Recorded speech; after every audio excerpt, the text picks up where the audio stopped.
जिस उपदेश से राम जी को राजकुमार भगवान राम बने, वो उपदेश आप सुन रहे हैं जयराम जी की।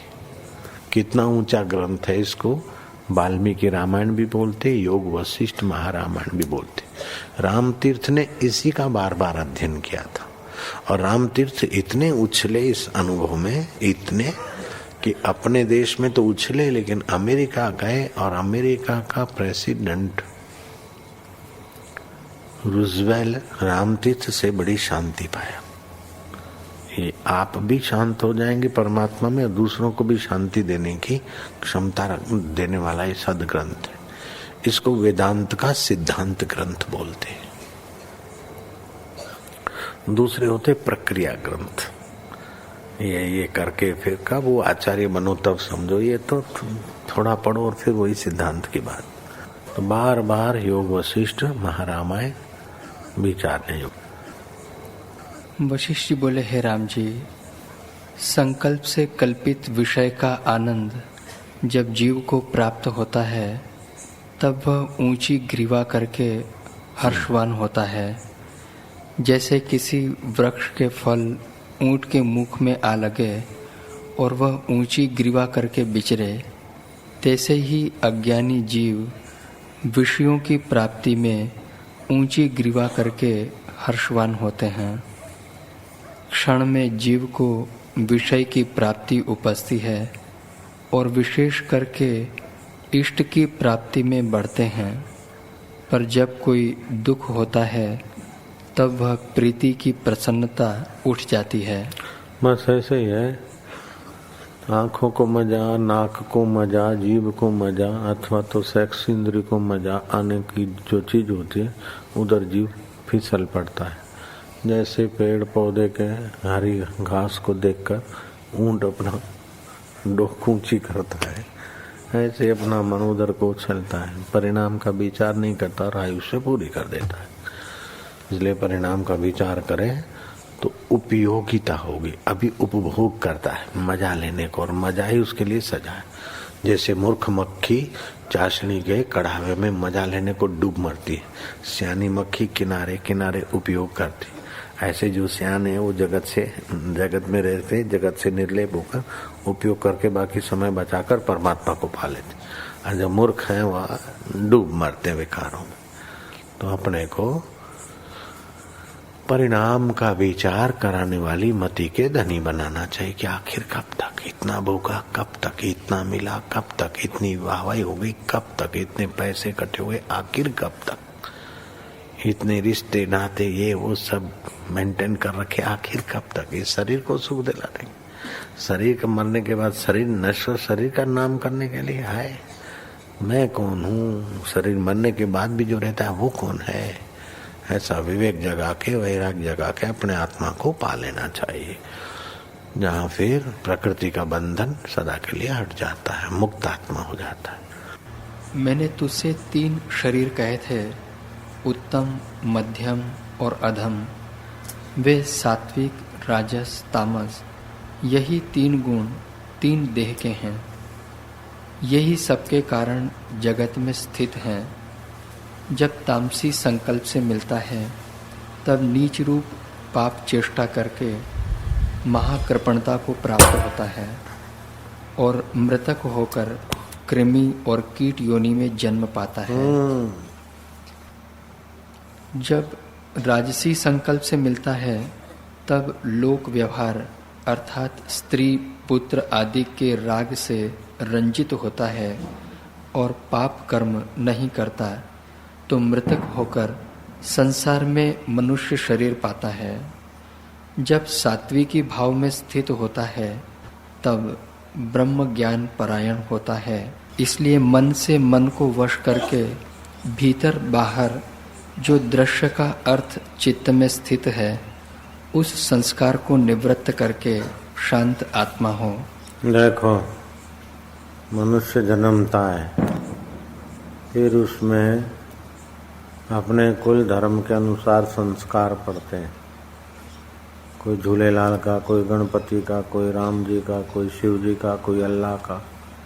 भगत बनते हैं, भगत तो बनते हैं लेकिन आदत सबकी अलग अलग होती है। किसी की सात्विक आदत होती है, किसी की राजसी होती, किसी को तामसी होती है।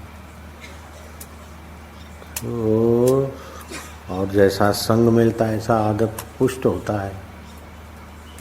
जैसा कंपनी मिलता है, रिलेशन, कंपनी, साहित्य, खान पान, रहना करना, 10 प्रकार के साधनों का असर पड़ता है।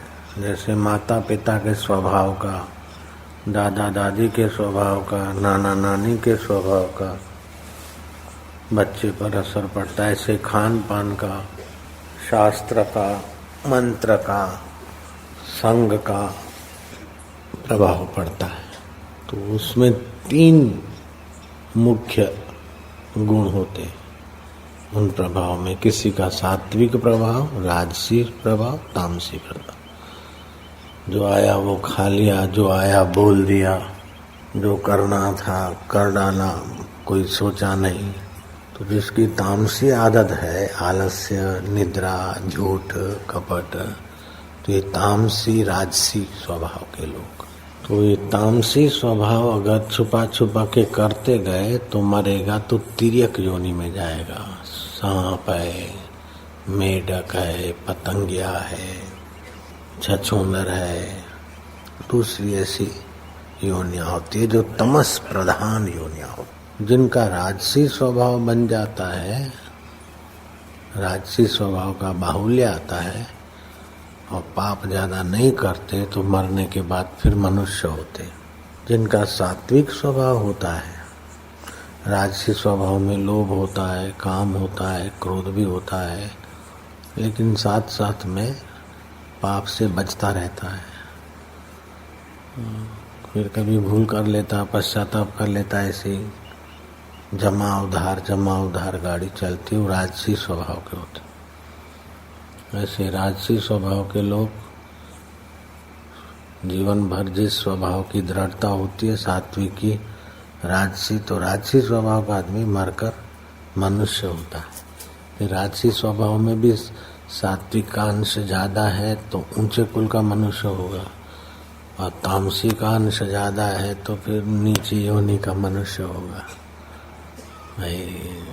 अनपढ़ वातावरण में, झोपड़पट्टी में, शराबी कबाबी के घर में, अथवा तो राजसी है लेकिन कुछ शुभ कर्म ज्यादा है तो किसी संत के, भक्त के, अच्छे कुल के, संस्कार वाले में जन्म लेगा।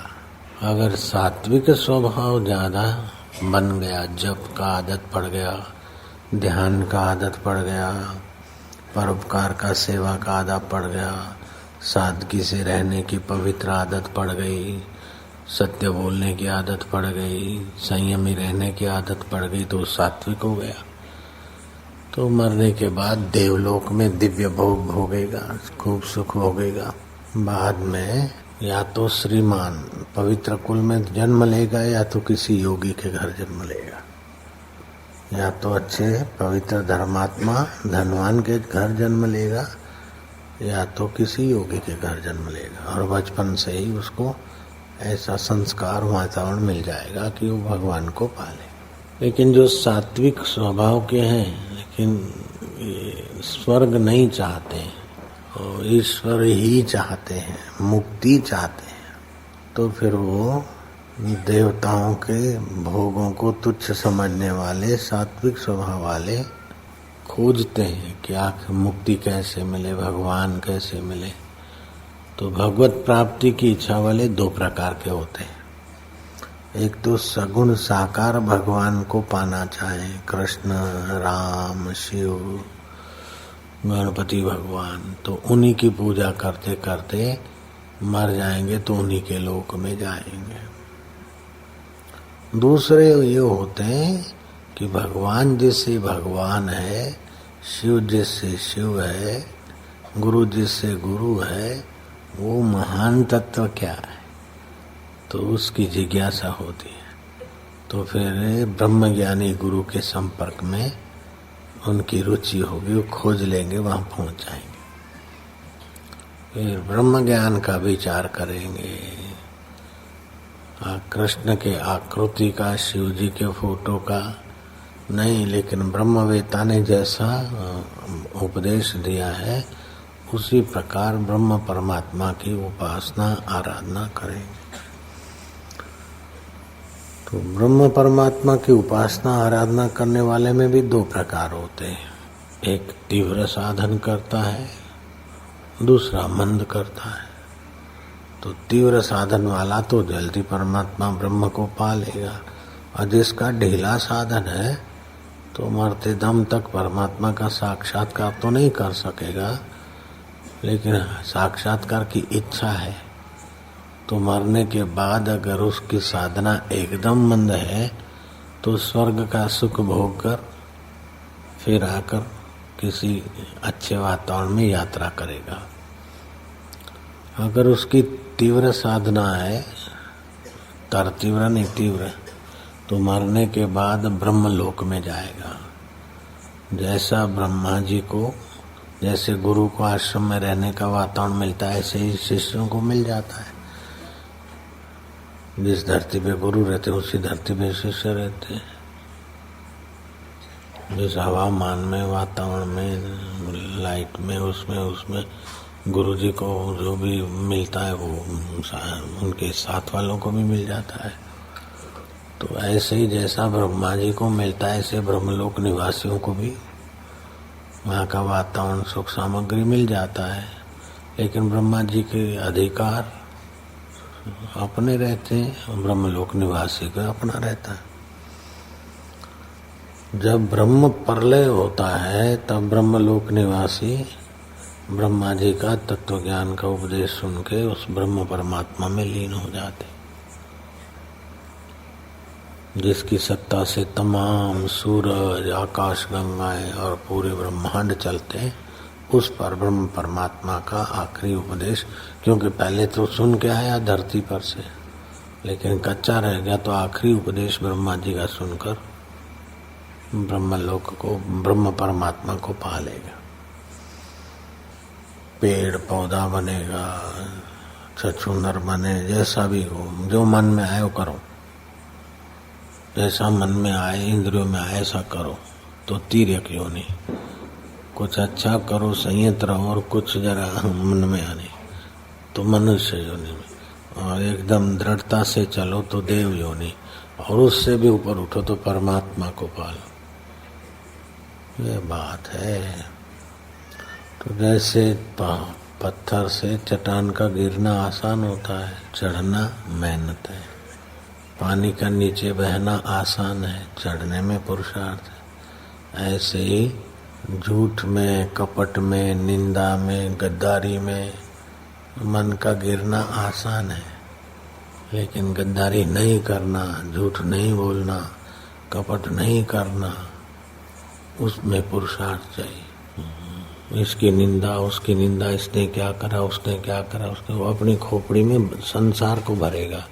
छल कपट भरता है, बेईमानी भरता है तो तमोगुण आ जाएगा। ईमानदारी रखता है और सेवा करता है और जब ध्यान करता है रजोगुण आएगा, सतोगुण आएगा। और थोड़ा श्रद्धा दृढ़ करता है, गुरु की कृपा पचाता है तो तीनों गुणों से पार होने का ज्ञान में प्रीति हो जाएगी। तो गुरु किसी को नजीक नहीं लाते, गुरु किसी को दूर नहीं करते। ऐसे ही भगवान किसी में ज्यादा हूँ, किसी में कम हूँ, ऐसा नहीं है। भगवान को जो भजते उनमें भी भगवान उतरे, और जो भगवान को गाली देते उनमें भी भगवान उतरे।